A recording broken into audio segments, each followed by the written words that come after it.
Good evening friends, बहुत बहुत स्वागत है आपका हमारे चैनल पर। स्टूडेंट, उम्मीद है कि आपकी तैयारी बहुत जोर शोर से चल रही होगी। ये आपको पता है कि सेकंड ग्रेड मैथ्स और फर्स्ट ग्रेड दोनों के ही सिलेबस जारी हो चुके हैं।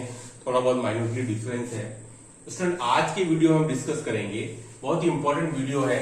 और जो स्टूडेंट नए एड हुए हैं वो कृपया करके वीडियो को शेयर और लाइक और सब्सक्राइब जरूर कर लें।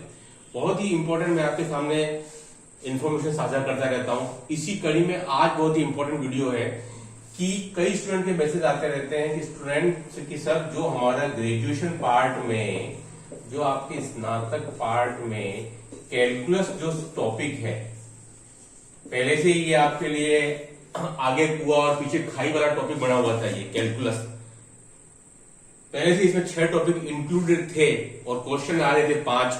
सबसे भारी टॉपिक यही पड़ रहा था आपका कैलकुलस। अब ये और भारी हो गया क्योंकि आपको पता है कि सिलेबस जब से बदला है तब से इसमें कितने टॉपिक्स और ऐड हुए, केवल एक टॉपिक हटाया है। स्टूडेंट, मैं स्नातक पार्ट वाले कैलकुलस की बात कर रहा हूं, आप क्लियर हो जाएं। इसमें से आपके जो रोज थ्योरम वाला जो टॉपिक है, मतलब कि जो मीन वैल्यू थ्योरम का जो टॉपिक है स्टूडेंट, वो इसमें से रिमूव कर दिया गया है।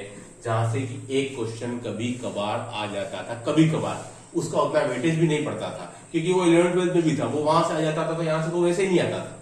बराबर। तो कैलकुलस जो पार्ट है, जो कम से कम 10 लाइनों का आपका सिलेबस दिया है, उसमें से रोज थ्योरम और मीन वैल्यू थ्योरम वाले टॉपिक को हटा दिया गया है। उसके एवज में स्टूडेंट जो ऐड किया है ना, वो पूरे आपके फर्स्ट ईयर और सेकंड ईयर की मिलाकर के पूरी कैलकुलस बढ़ रही है। और क्वेश्चन कितने आएंगे?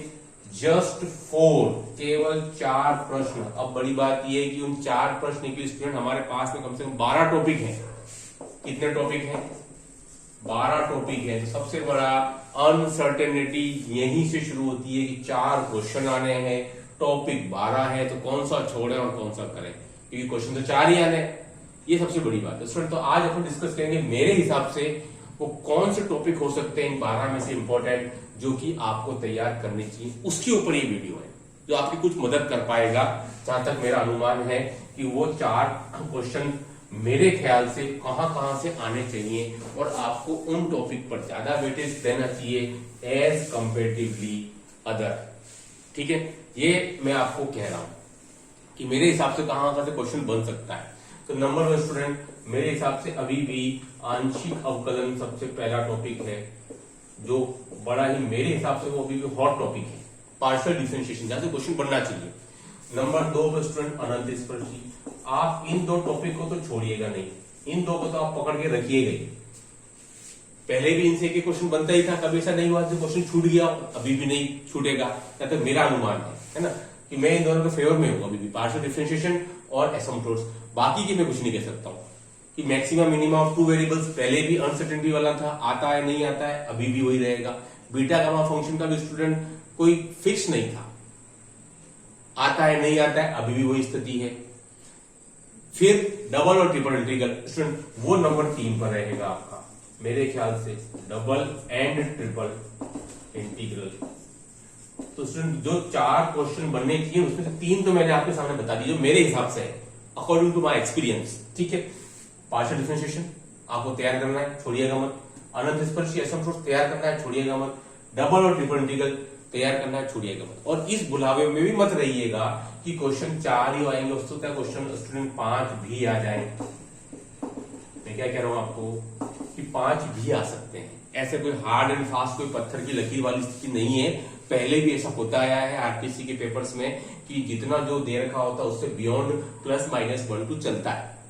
ठीक है, तो आप 4 क्वेश्चन नहीं सोचे, उसका 5 भी आ जाए, क्योंकि सिलेबस इतना लेंथी है कि 4 क्वेश्चन तो कहीं बनते ही नहीं। लेकिन मेरे अकॉर्डिंग आंशिक अवकलन, अनंत स्पर्शी, डबल ट्रिपल इंटीग्रल, ये 3 आपको अच्छे से तैयार करने हैं और बाकी फिर आपकी मर्जी है।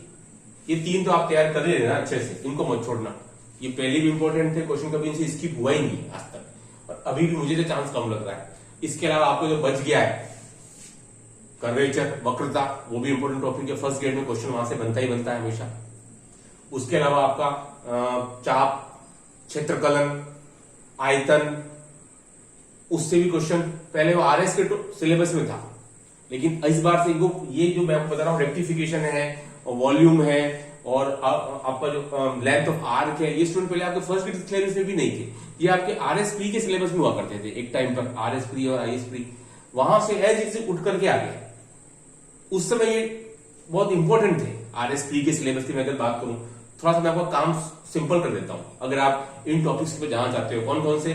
लेंथ ऑफ आर्क, चाप कदन वाले पे थोड़ा सा काम आसान कर देता हूं मैं आपका। दूसरा क्षेत्र कदन, रेक्टिफिकेशन, और तीसरा सर वॉल्यूम है ना, आयतन। ये तीनों लेंदी टॉपिक है, लेंदी। अगर आप क्वेश्चन आप देखोगे स्पेशली क्षेत्र कदन और आयतन के, इसके भी जो भी परिमाप वाले क्वेश्चन है वो लेंदी क्वेश्चन है। लेकिन आपको क्या करना है मैं आपको बता देता हूं। ये जो 3 टॉपिक है स्टूडेंट, वो 3 या 4 कर्व के आसपास ही घूमते रहते हैं, इर्द गिर्द 3 या 4 कर्व। पहला कर्व कौन सा है? ये वाला कार्डियोइड, या इसका भाई ये वाला कार्डियोइड। इन दोनों को आप ये याद कर लें। दूसरा कर्व कौन सा है? वो कुछ ऐसा आएगा, x की पावर 2/3, y की पावर 2/3 और a की पावर 2/3।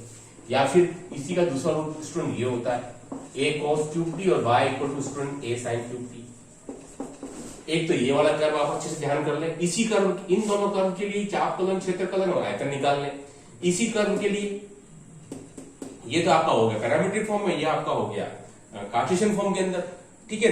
ये इस वाले कर्व के लिए भी आप चाप परिमाप निकाल लें, क्षेत्र कलन निकाल लें और आयतन निकाल लें। इसके अलावा स्टूडेंट आपके y² इक्वल टू 4ax और x² इक्वल टू 4ay, ये तीसरा नंबर का कर्व है जहां से मैंने क्वेश्चन हमेशा देखे हैं। ये पैराबोला वाला जो आपके 4 टाइप का पैराबोला था, मैक्सिमम इन 2 टाइप पे आता है। तो स्टूडेंट ये जो 3 कर्व मैं कर रहा हूँ, कार्डियोइड वाला, ये वाला आपका जिसका नाम ध्यान में नहीं आ रहा है, और एक ये वाला, ये 3 पर तो आप क्वेश्चन अच्छे से पढ़ ही लेने, जिन पर क्वेश्चन इन तीनों के आते हैं। एक टेबल बना लीजिए इन तीनों कर्व के लिए, चाप कलन का, क्षेत्र कलन कितना आता है, मैं तो होता हूं, उनको आप याद कर लीजिए। तीनों कर्व के लिए एक आध क्वेश्चन आता रहता है, पहले आरएस में कई बार आता था उस समय पर, ठीक है। तो मैं आपको काम आसान कर दिया। 3 तो क्वेश्चन यहां से बनेंगे मेरे ख्याल से, और चौथे की आपकी खोज आपको करनी है। कर्वेचर आ सकता है, पीडल इक्वेशन ऑफ कर्व से आ सकता है, पोलर इक्वेशन से आ सकता है, बहुत लंबा चौड़ा मामला है। लेकिन मैं बता रहा हूँ ये 3 तो आप कर लीजिएगा, बाकी चौथे को आप चाहे तो छोड़ भी सकते हैं, क्योंकि मेहनत उतनी ज्यादा है और आउटपुट बहुत कम है, इनपुट बहुत ज्यादा लग जाएगा उस चौथे क्वेश्चन की खोज के लिए। तो मैं तो आप सजेस्ट करूंगा कि इन 3 को कर लें, बाकी सब जाए। समझ नहीं बात आपको? क्योंकि ये 3 से क्वेश्चन बैठेगा मेरे हिसाब से, क्योंकि इतना आउटपुट, इतना इनपुट लगा देंगे आप, आउटपुट का मिलेगा एक क्वेश्चन। अगर 4 आए तो 5 आए तो फिर बात अलग है, ठीक है। तो 5 आए तो आप कर्वेचर भी कर लीजिए, और साथ में जो नया ऐड किया है, कौन सा मैंने आपको बताया है, ये आपको मदद कर देंगे, ठीक है। तो ये थी बात कैलकुलस टॉपिक की।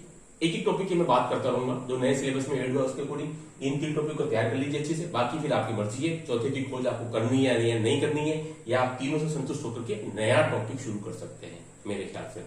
बस आज की वीडियो में इतना ही। नेक्स्ट वीडियो में और भी आपको बहुत ही शानदार जानकारी दूंगा। धन्यवाद।